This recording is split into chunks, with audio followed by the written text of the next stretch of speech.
नमस्कार, मी सुजाता पांडकर. आज आपण मॅथ्स पार्ट 2 मधील प्रकरण 4 जॉमेट्रिक कन्स्ट्रक्शन पाहणार आहोत. या प्रकरणामध्ये जॉमेट्रिक कन्स्ट्रक्शन कशाचे करायचे आहेत तर यामध्ये आपण 2 सिमिलर ट्रायंगलचे कन्स्ट्रक्शन आणि दिलेल्या सर्कलच्या टँजेंटचे कन्स्ट्रक्शन अभ्यासणार आहोत. त्यातला पहिला पार्ट आपण पाहतोय, construction of triangle similar to the given triangle. हे कन्स्ट्रक्शन करताना आपल्याला दोन टाईपमध्ये हे कन्स्ट्रक्शन करणार आहोत आपण. पहिला टाईप आहे तो म्हणजे व्हेन व्हर्टायसेस आर डिस्टिंक्ट आणि दुसरा टाईप आहे when one vertex is common. त्यातला पहिला टाईप आपण सुरुवातीला घेऊयात, व्हेन व्हर्टायसेस आर डिस्टिंक्ट. तर यासाठी आपण प्रॅक्टिस सेट 4.1 मधील पहिलं एक्झाम्पल घेणार आहोत. Page number 96, practice set 4.1. First example,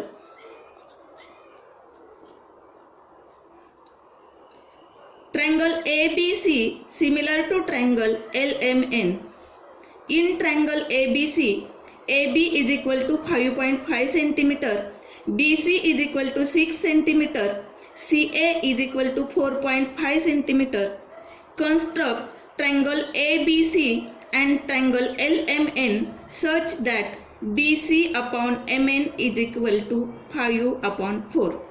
तर या एक्झाम्पलमध्ये आपल्याला कोणत्या कोणत्या गोष्टी दिलेल्या आहेत त्या अगोदर आपण लिहिणार आहोत.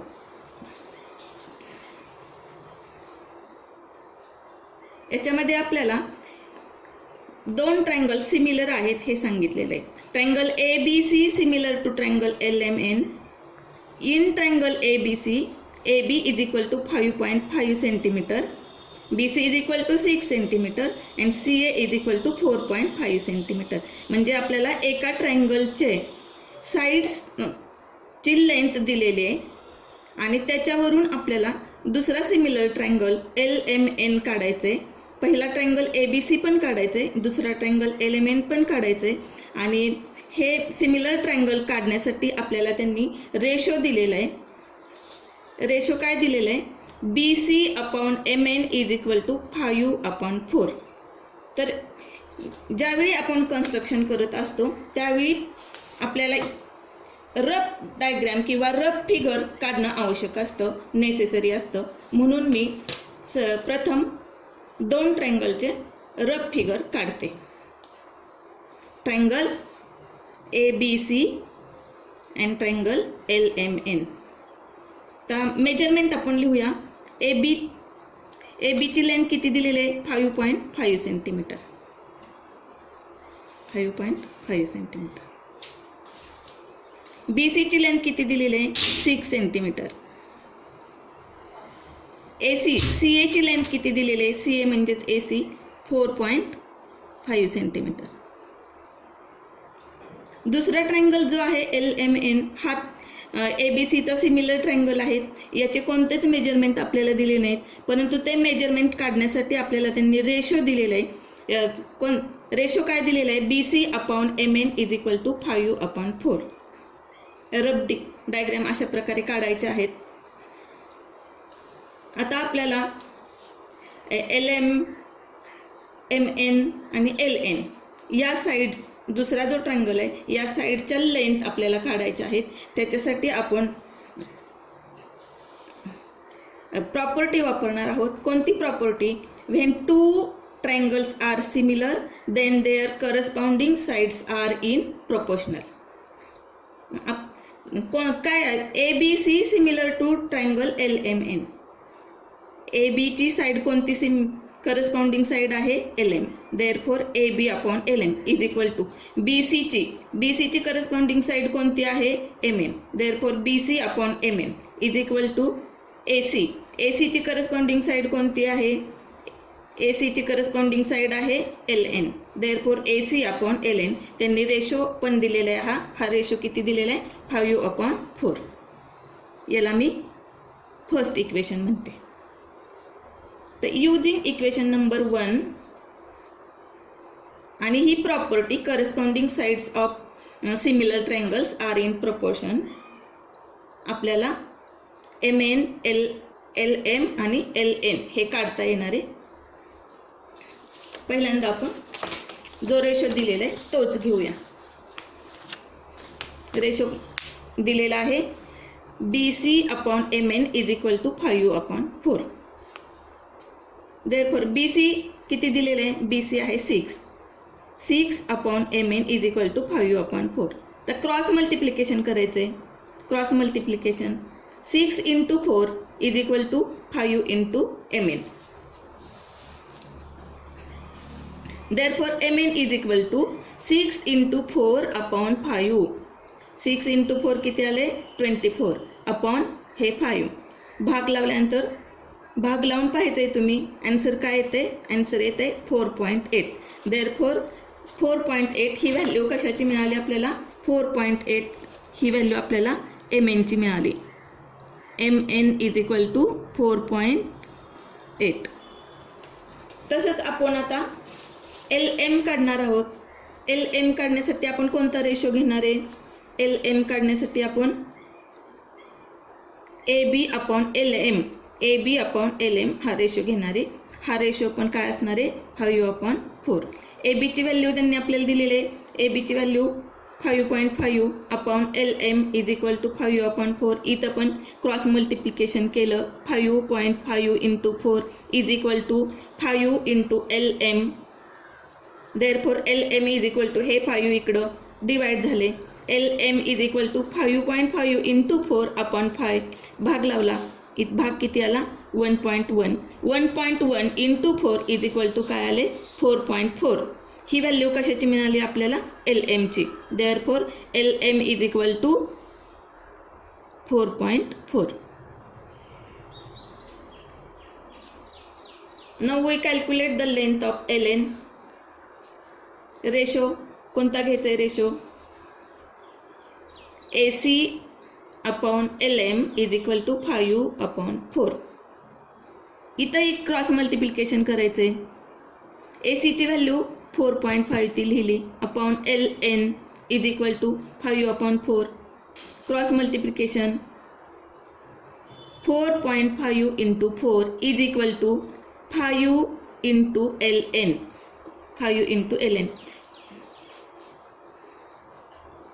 LN ची व्हॅल्यू काढण्यासाठी काय केलेलं आहे? 4.5 × 4 अपॉन हे 5. इथं 5 ने भाग घालवला. 5 × 9 = 45. पॉईंट आहे 1 दशांश चिन्ह आणि या दोघांचं मल्टिप्लिकेशन 0.9 × 4. 9 चौक 36. एक पॉईंट येणारे अलीकडे. देअरफॉर 3.6. म्हणून LN ची व्हॅल्यू काय मिळाली आपल्याला? 3.6. अशा प्रकारे ट्रायंगल LMN काढण्यासाठी मिळालेल्या व्हॅल्यूज आपण रफ फिगरमध्ये नोट करूया. LM ची व्हॅल्यू मिळालेली आहे 4.8. MN किती मिळालेले? 4.8.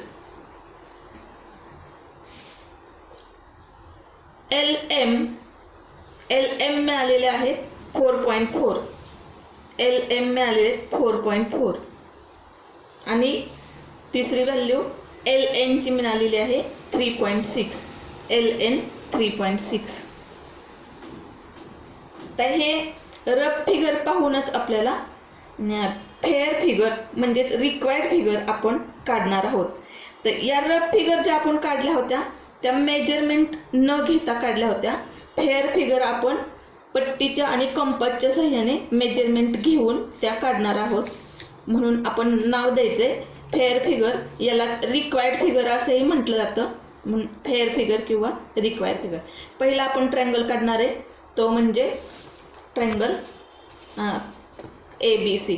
तर ABCचा बेस कोणता आहे? BC आणि त्याची लेंथ किती आहे? 6 सेंटीमीटर. म्हणून मी प्रथम BC हा बेस 6 सेंटीमीटर मेजरमेंट घेऊन पट्टीच्या सहाय्याने मेजरमेंट घेऊन काढते.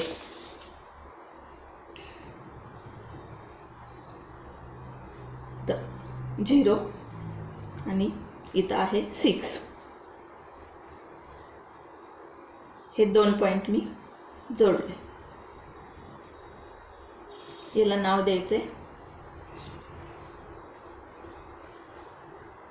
हा पॉईंट बी आणि हा पॉईंट सी. याची लेंथ आहे 6 सेंटीमीटर. त्यानंतर आपल्याला ए बीची लेंथ दिलेले 5.5. A B 5.5. हा आपल्याला पट्टीने काढायचा नाही, तो आपण कंपासच्या साहाय्याने कंपासमध्ये 5.5 सेंटीमीटर अंतर घेऊन काढणार आहोत.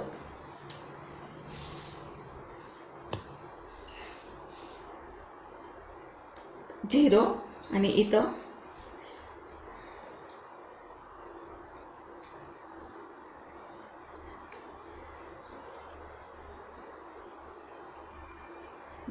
हे 5.5.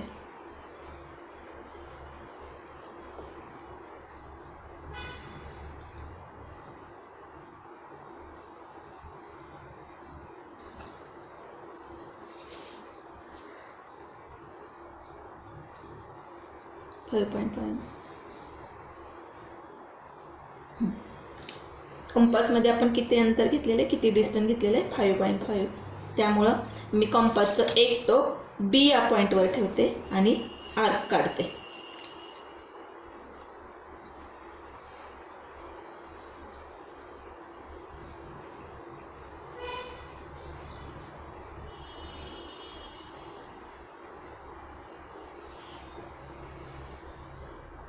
त्यानंतर AC हे डिस्टन्स आहे किंवा CA हे डिस्टन्स किती आहे, 4.5. ते पण मी पट्टीच्या साहाय्याने, स्केलच्या साहाय्याने कंपासमध्ये घेणार आहे. इथं 4.5 येते आणि 0 पर्यंत, 0 ते 0 पासून 4.5 पर्यंत. तर हा इथं मी C या पॉईंटवरती कंपासचं टोक ठेवणार आहे आणि दुसरी आर्क काढणार आहे. अशा प्रकारे ह्या दोन्ही आर्क ज्या ठिकाणी इंटरसेक्ट झालेले आहेत त्या पॉईंटला A हे नाव द्यायचे. आता A आणि B जोडायचे.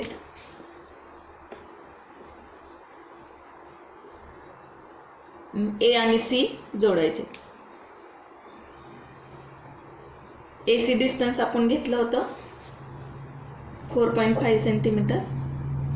BA त्यांनी AB डिस्टन्स दिलेलं होतं आपल्याला 5.5 सेंटीमीटर. सेम याच पद्धतीने आपण ट्रायंगल LMN ची रचना करणार आहोत किंवा कन्स्ट्रक्शन करणार आहोत. याचा LMN या ट्रायंगलचा बेस आहे MN आणि त्याची लेंथ आहे 4.8. इथं 4 आले, 4.5, 6, 7, 8. हे 2 पॉईंट मी जोडले. याला नाव दिलं MN.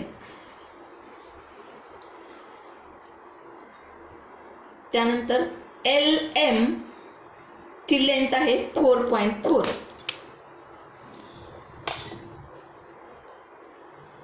4.4. एवढं डिस्टन्स मी कंपासमध्ये घेतलेलं आहे. कंपासचं एक टोक मी M वरती ठेवणार आहे कारण LM ह्याचीच लेंथ आपल्याला 4.4 दिलेली आहे आणि आर्क काढते. त्यानंतर दुसरी आर्क काढण्यासाठी LN हे डिस्टन्स किती घ्यावं लागणार आहे, 3.6, 3.6. 3.6.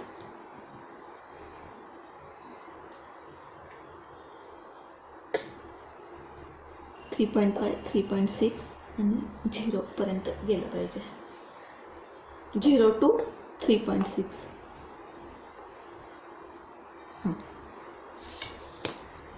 कंपासमध्ये हे डिस्टन्स घेतलेलं आहे मी 3.6. कंपासचं एक टोक मी आता एन वरती ठेवते आणि आर्क काढते.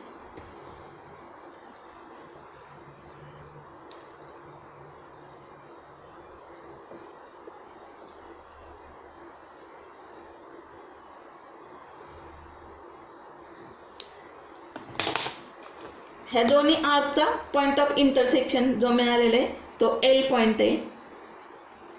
LM जोडायचं, LN जोडायचं, मग आपल्याला triangle LMN required triangle LMN हा मिळणार आहे किंवा मिळालेला आहे. त्यांचे मेजरमेंट्स पण लिहायला विसरायचं नाही आहे. मेजरमेंट लिहायचेच आहेत. मेजरमेंट नसतील तर मार्क कट होतात परीक्षेमध्ये. 4.8 सेंटीमीटर MNचं डिस्टन्स, LNचं डिस्टन्स आहे 3.6 सेंटीमीटर, LMचं डिस्टन्स आहे 4.4 सेंटीमीटर. अशा प्रकारे पहिला प्रश्न आपला झालेला आहे आणि ह्या रिक्वायर्ड फिगर आपण कन्स्ट्रक्ट केलेल्या आहेत.